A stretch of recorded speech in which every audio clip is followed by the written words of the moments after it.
If I can make a small contribution to helping activate more people, to give them a greater sense of hope, to help them to see a path forward that we can take together, that they can take together, then I'm going to do it.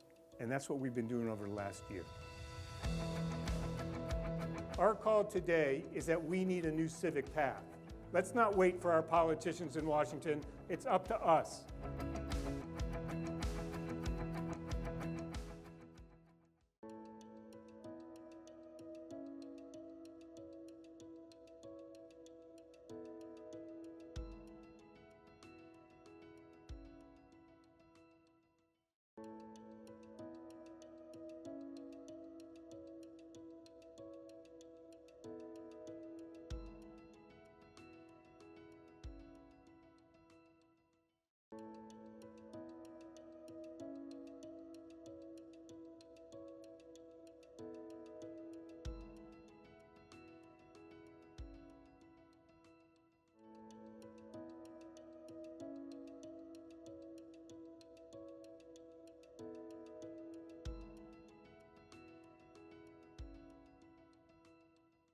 On behalf of the Patterson Foundation, we really appreciate your attendance tonight, and this is going to be very, very fun and very open. We want to make sure that you know that once you hear Rich speak, we're going to do some Q&A, and we want you to share, we want you to speak up, ask questions. You know, we could be here till 10, 11, 12 o'clock. Whatever works for you. I did look over here. But thank you again. My name is Sherry Correa. I'm very proud and honored to be the lead initiative consultant for the Patterson Foundation for the Aspiration to Action initiatives. To my left here is our president and CEO, Deborah Jacobs, and she'll be talking with you later at the end, so I can tell you how this entire effort of the New Civic Path is spanning out across the entire United States. Why is it so special? You all have a special book. You have a copy and you've received of the New Civic Path. It's a special color. It means ambition and creativity, and it's just for this location. We're so excited for you to have it. You'll see other copies out and amongst yourselves that are sort of a white, sort of ivory tint, but then we'll know you were here and you started something very special here. So Rich is the president and founder of the Harwood Institute for Public Innovation. He has, of course, devoted his career to revitalizing the nation's hardest hit communities. In 1988, after working on more than 20 political campaigns, attending Skidmore College and Princeton University, and then being named a Harry S. Truman Scholar, and working for two highly respected nonprofits, Rich founded the Harwood Institute. And he was only 27 years old, and it was just a few years ago. Correct? I wasn't even born then, so. So over the many, many years, I won't say how many, he's developed that philosophy and practice of how communities can tackle shared problems, create a culture of shared responsibility, and deepen their civic faith. That's what it's all about, and we hope that's what you're here to learn about. So a lot of inspiring things that Rich has done. Some difficult things you'll hear him talk about is after the massacre at Sandy Hook Elementary, Rich led the process for that community to collectively decide the fate of the school building, and currently is working deeply in kind of communities across the country to prove that Americans have the public will and ability to come together. So, without further ado, I'd like to have Rich come up and speak.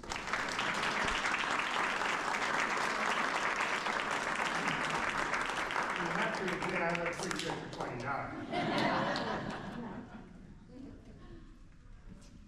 Sharon, we are checking birth certificates at the door later. It's really great to be here in Manatee County. I know some of you are from Sarasota County and other places, and it's really great to be here tonight. I just want to say a word about Sherry and the Patterson Foundation and Deborah Jacobs, the leader of it. Not every community is blessed with a foundation like the Patterson Foundation that works across all 4 counties here in this part of Florida, who really believe that people count, really believe that change needs to be community-led, really has a mindset of abundance, who really believes that things take time. We can't have quick fixes, which I'll talk about. And so I just want to say to Sherry and to all the other Patterson Foundation folks here, and especially to Deborah, thank you for all the work that you do in these times. So I had a great round of applause.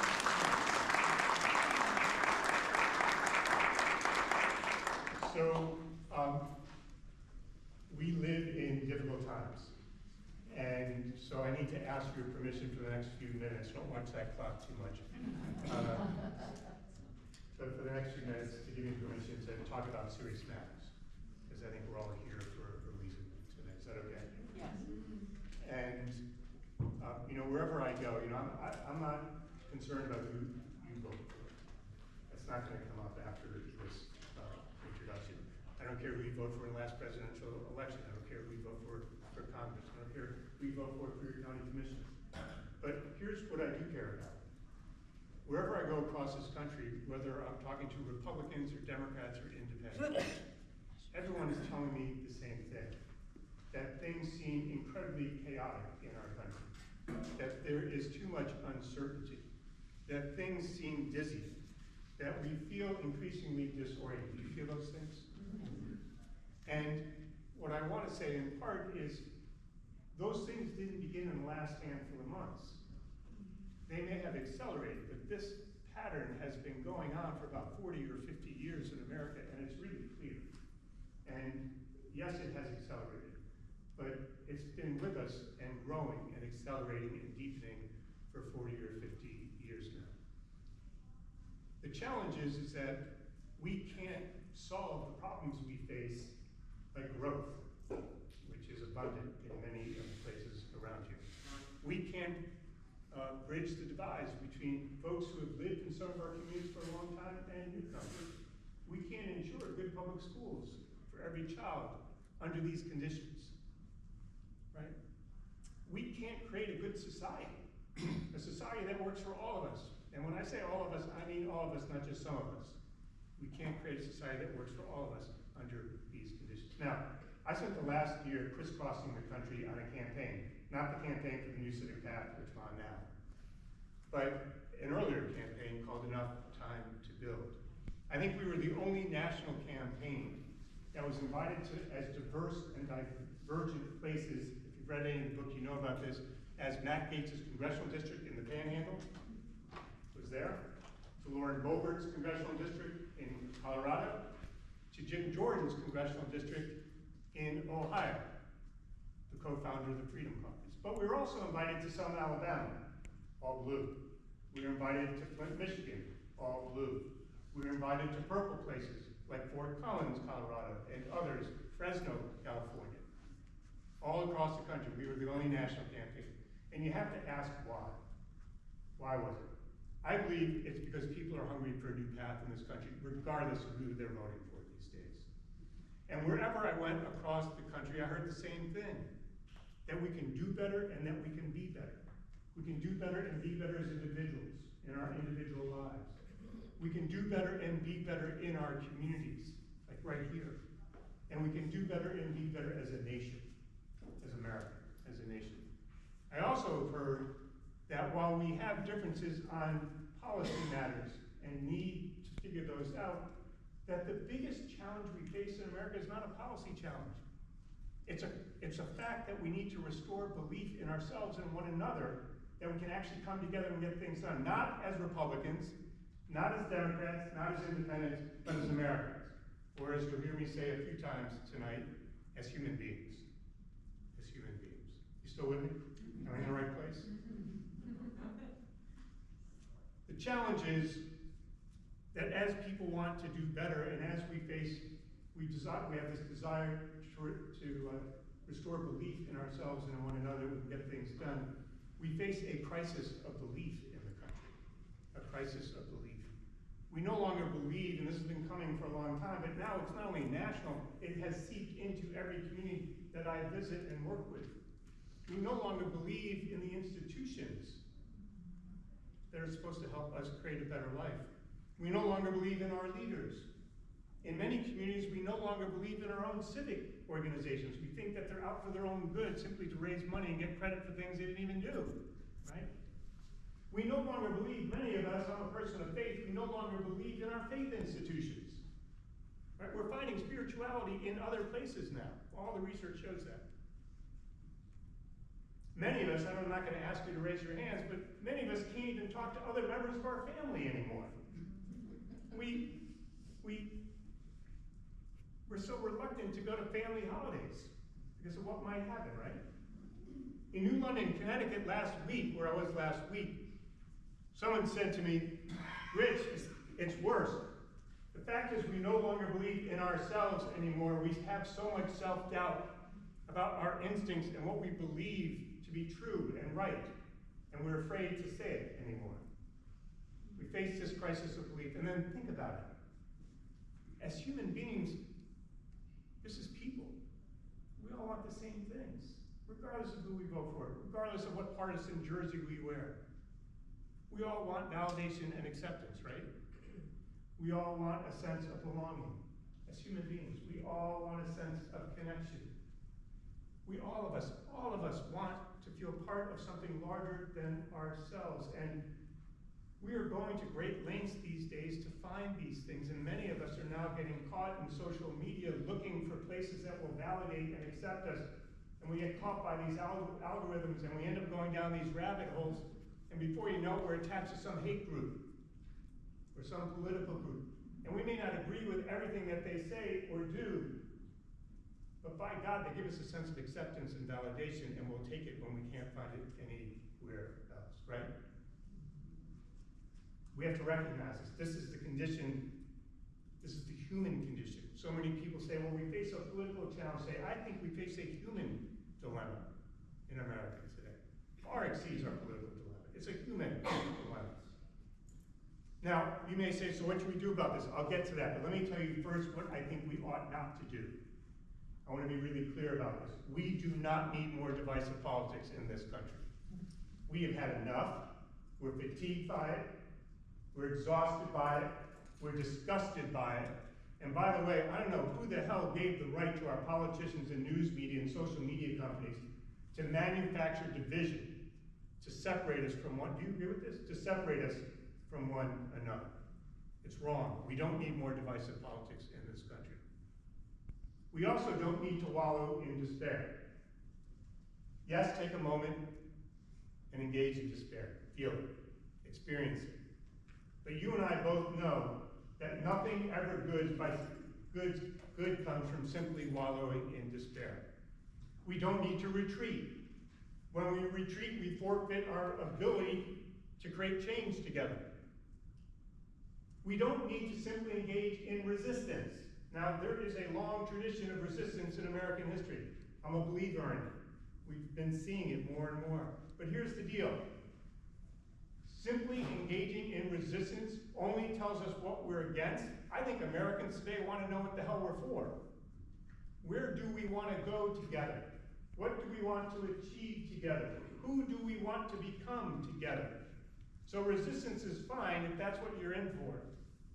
But I think we have to call ourselves forward and begin to articulate what we're for. I think that's what Americans tell me they're looking for. So what can we do? What can we do? I believe the change we need is not going to start in Washington, D.C. Sorry. I don't believe it's going to start in Tallahassee either. I don't believe it's going to start in Sacramento. I was just in California for a week. It's not going to start in Hartford. I was just in Connecticut for a few days. It's not going to start in Montgomery. I'm going down to Selma. I think the change we need is going to start right here in our local communities. Think about it. So much of the significant change in American history did not begin in D.C. or our state capitals. It began with us in our local communities. And I think we are called again to start it. The American Revolution, some of you have heard me say this before. The American Revolution did not start in some central place. It was a ragtag group of people coming off of farms and small towns. They didn't have uniforms to begin with. They weren't taking orders from anyone to begin with. They certainly didn't have an internet back then. And yet, we came together around a common cause to move in a common direction to get a tyrant named King George the hell out of our country, right? When we fought slavery, the abolition of slavery, it started in local communities and churches, on street corners, around kitchen tables. It didn't start in Washington, D.C. No one there wanted to support it, the abolition of slavery. It took us a long time. It didn't start in our state capitals. It started in local communities by people coming together. When we fought for women's suffrage, I grew up in upstate New York, not far from Seneca Falls, after I was born in Queens.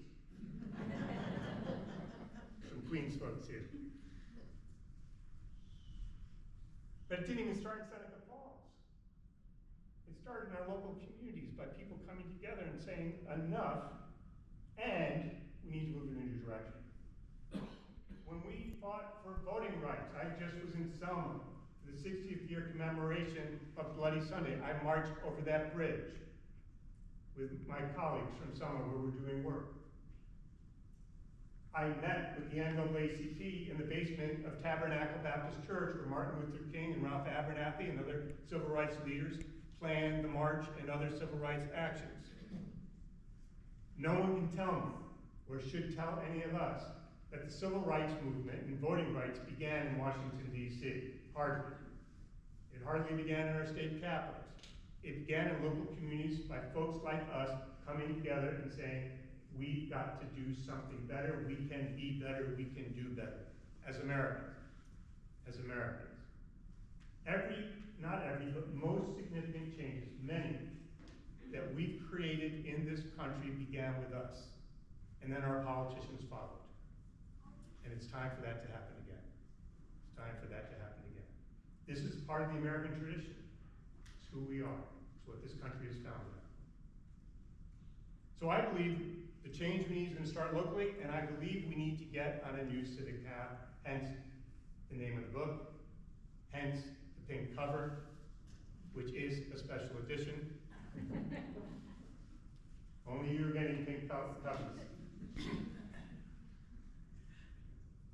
And so I want to talk about this new civic path for a few minutes.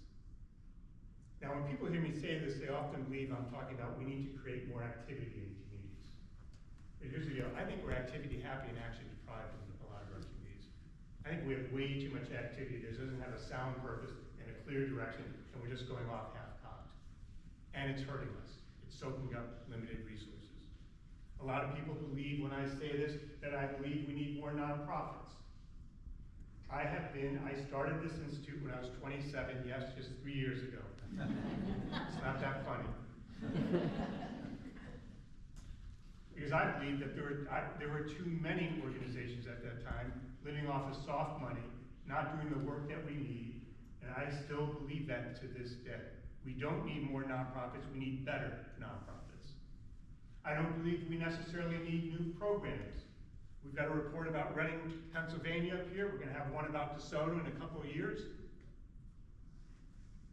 It wasn't new programs that they started, it was better things that they used their existing resources to create in that community to create transformational systemic change over 2 or 3 years. You gotta grab a copy of the report and read that. Here's what I do think. I'm going to mention 4 things in the book. I think there's 7 or 8 under the new civic path. But I just want to highlight 4 tonight while we're together. 1, I think we have to turn outward toward one another. We have to turn outward toward one another. We've done millions of dollars of research. I'm embarrassed to say this, because it didn't require that much.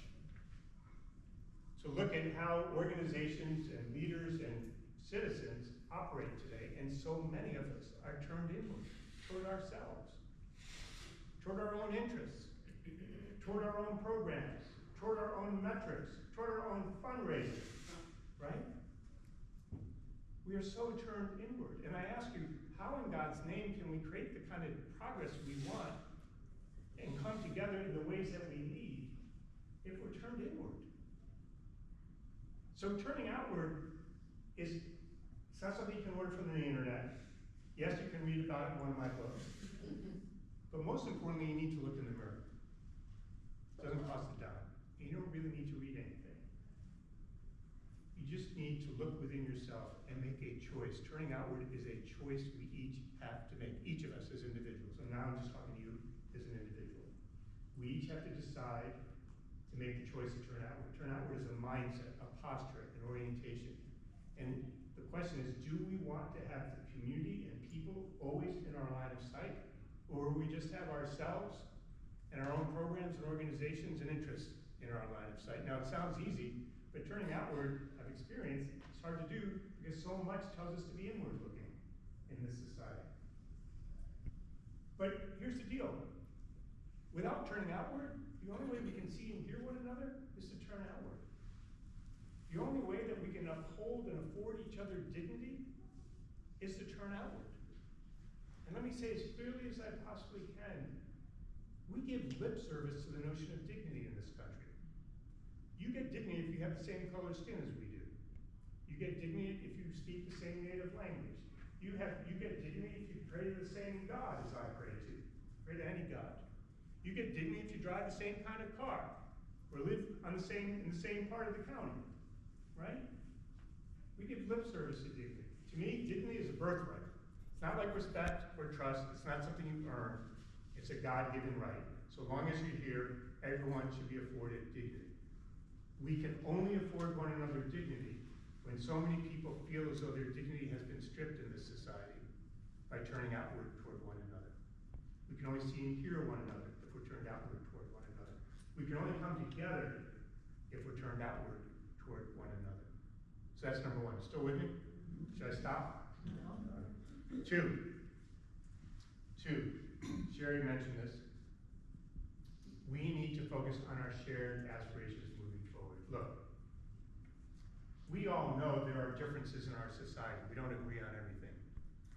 But I'll be damned. We spend more time talking about what divides us and what we disagree on than figuring out what we can agree on, right?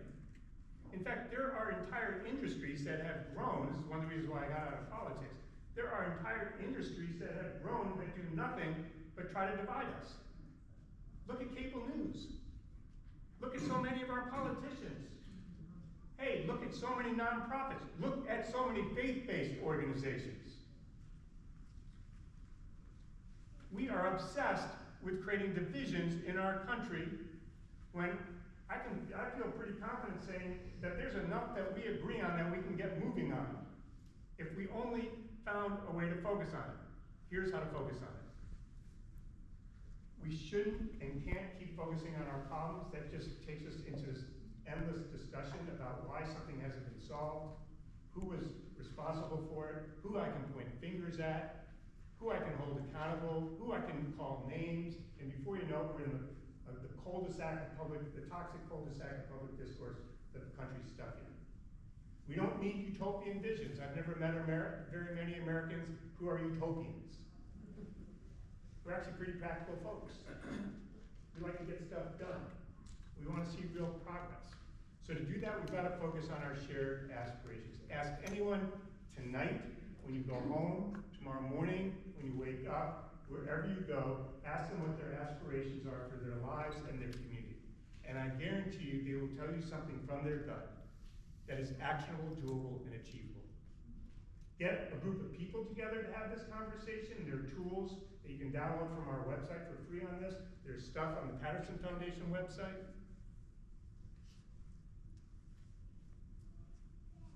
People will realize that while we don't agree on everything, there are some things we do agree on. Even when we're from different places, speak different native languages, pray to different gods, we pray to anyone, there are things we can agree on.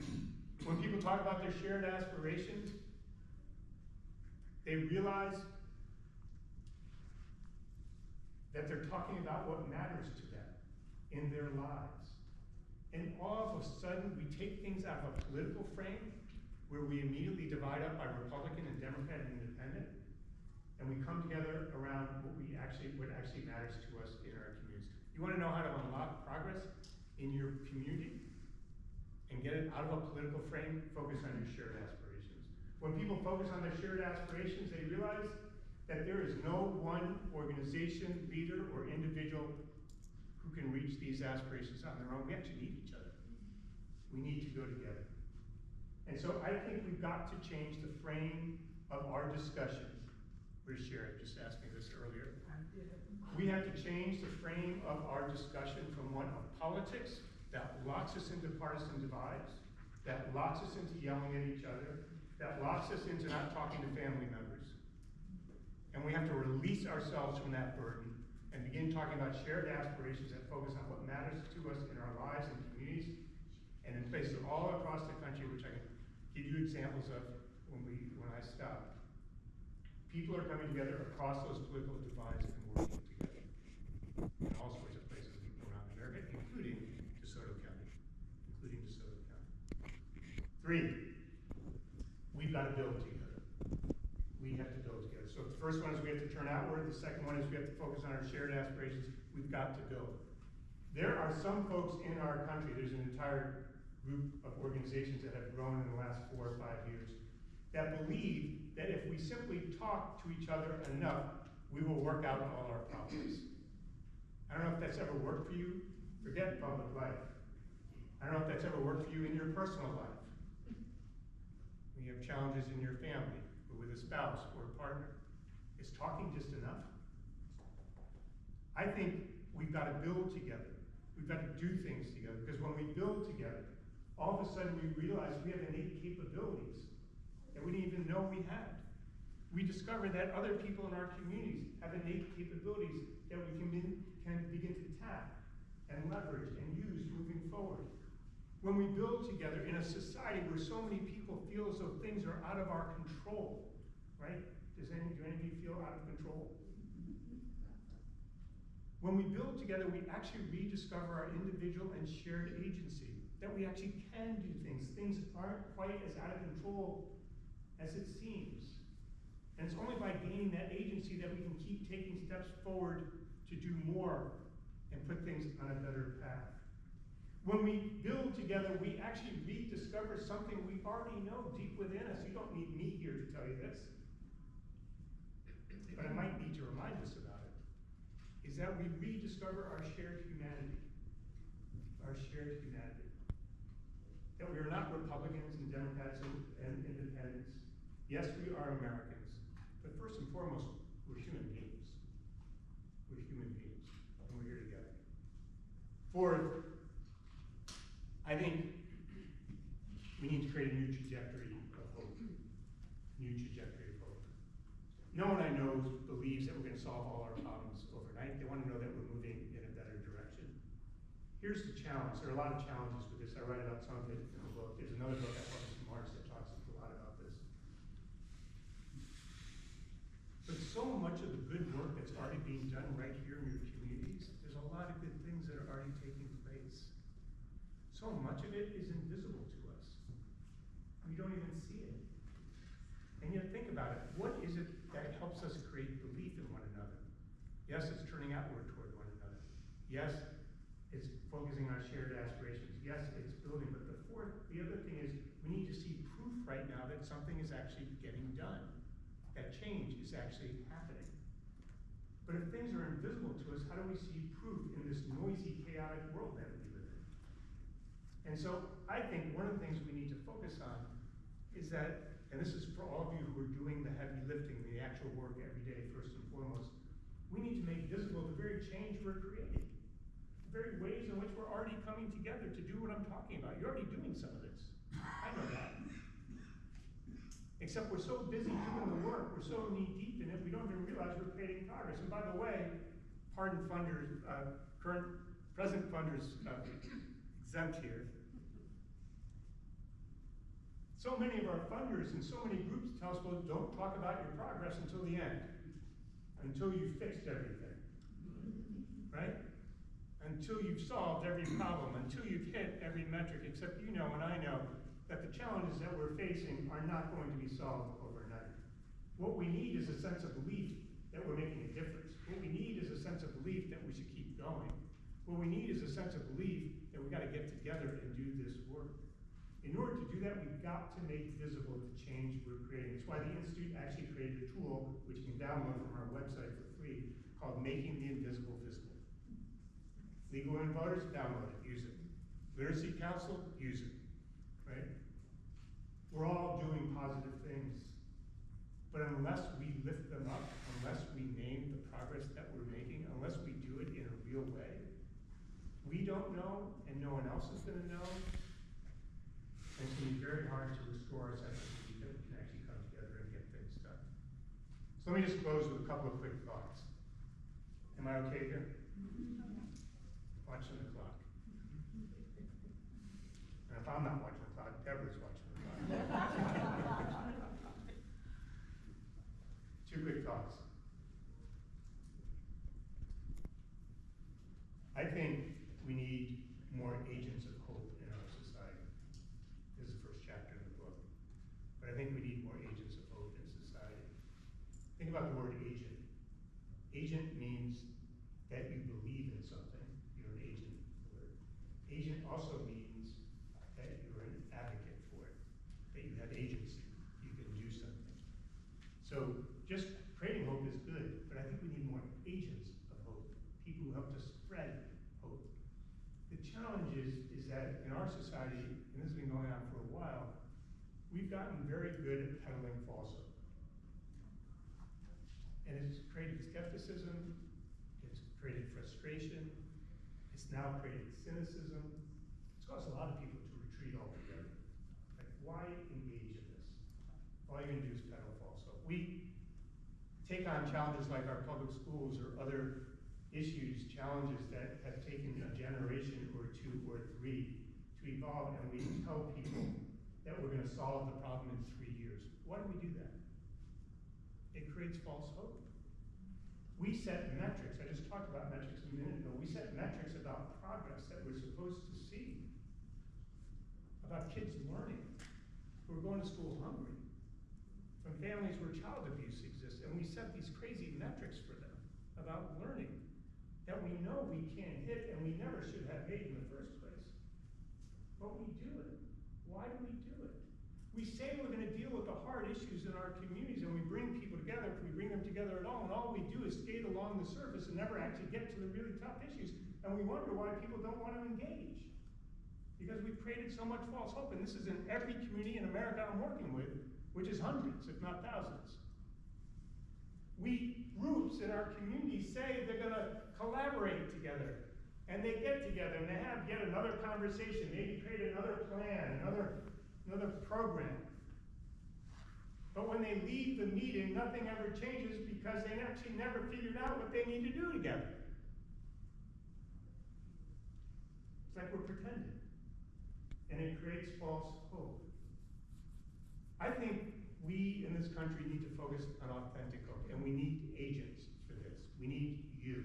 If anything else you remember tonight, I have now deputized you agents of hope.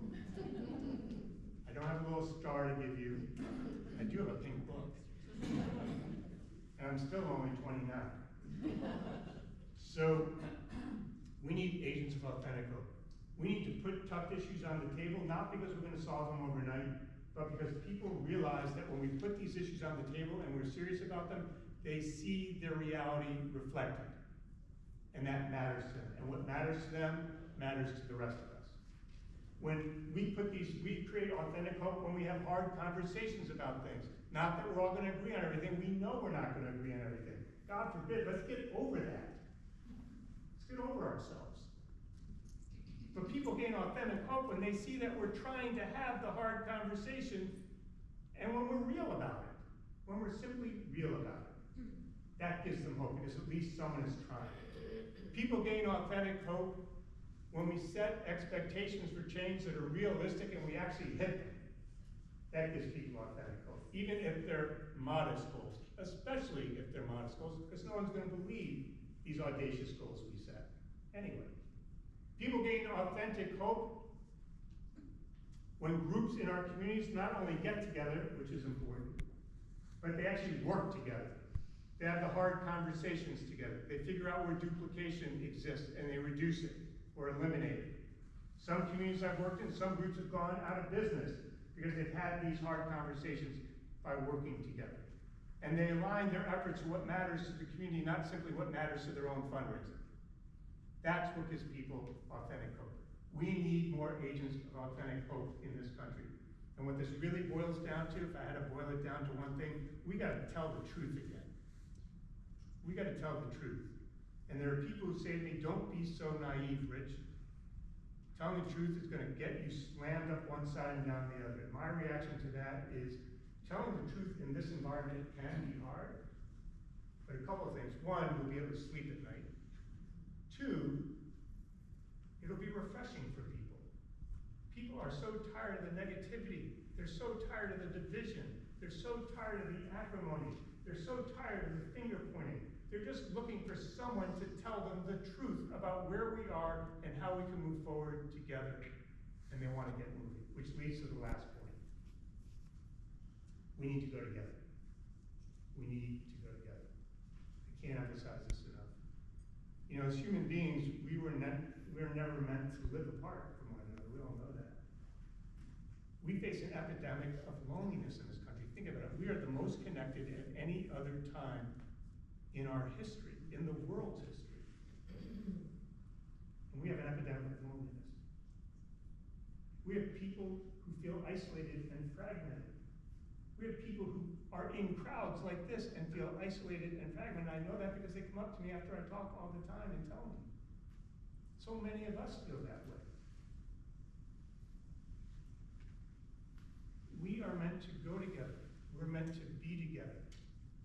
And the only way that we can move forward as a country, the only way we can restore our belief in ourselves and one another, the only way we can create authentic hope, the only way in which we can make community for not just some of us, but for all of us, is we've got to get on a new civic path, and we've got to do it together.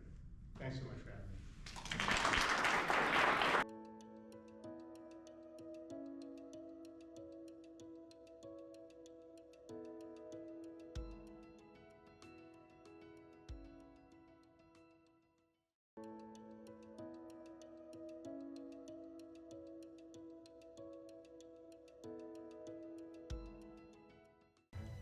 We're going to keep sounding the call to say that we needn't surrender to the divisiveness, the ugliness, the acrimony, that we actually can come together and shape our common future together. But we got to do it together. We can't do this alone.